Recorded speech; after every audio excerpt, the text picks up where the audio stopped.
ভাইয়ের প্রশ্ন, দোকানে নারী কাস্টমার আসলে বেচা কিনে কীভাবে করব বা আমার আদব কেমন হবে?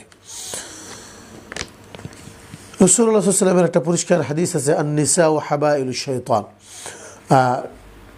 শয়তান পুরুষদেরকে ধ্বংস করার জন্য নারীদেরকে ব্যবহার করে, নারীদেরকে জাল হিসেবে ব্যবহার করে, নারীদের মাধ্যমে শয়তান ওয়াসওয়াসা দেওয়ার জাল পাতে। এখানেই মুসলিমরা বা পুরুষরা ধরাশয়ী হয়ে যায়। সেই হিসেবে যখন আপনার দোকানে প্রচুর পরিমাণে নারী কাস্টমার আসবে, বুঝে নিতে হবে শয়তান আপনাকে পাকড়াও করার জন্য প্রচুর পরিমাণে চেষ্টা করছে। এখানে সতর্ক থাকতে হবে। আপনি আপনার বেচাকিনা করবেন, কিন্তু নারীর চেহারার দিকে তাকাবেন না এবং প্রয়োজনীয় কথাবার্তার চেয়ে বেশি একটা কথাও বলবেন না। আমাদের একটা বদভ্যাস, যেহেতু শয়তান ওয়াসওয়াসা দিচ্ছে, ফলে একজন নারী কাস্টমার আসার সাথে সাথেই অনেক খুশ গল্প বা প্রয়োজনের বাহিরে অনেক কথা হয়ে যায় এবং কথাগুলো বলতে খুব ভালো লাগে। এই ভালো লাগাটা মূলত শয়তান ভালো লাগাচ্ছে, এটা আমাদের মনে রাখতে হবে এবং এই জায়গা থেকে আমাদেরকে সতর্ক থাকতে হবে। সেক্ষেত্রে কোরআনে কারীমের একটা নির্দেশনা রয়েছে, সূরা নূরের 30 নম্বর আয়াতে আমরা এটা মনে রাখতে পারি।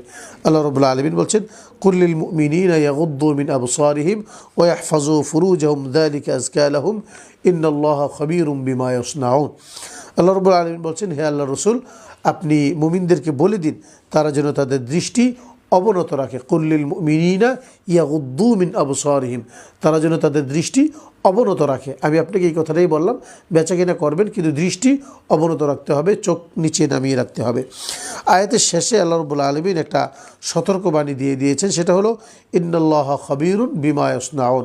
তারা যা করে এটা সব সম্পর্কে আল্লাহ তাআলা খবর রাখেন।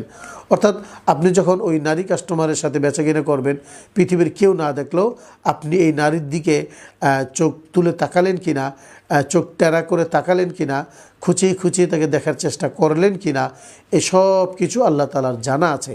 খাবীরুন বিমা ইয়াসনাউন, আর আপনি যা করছেন আল্লাহ তাআলা সে সম্পর্কে খবর রাখছেন।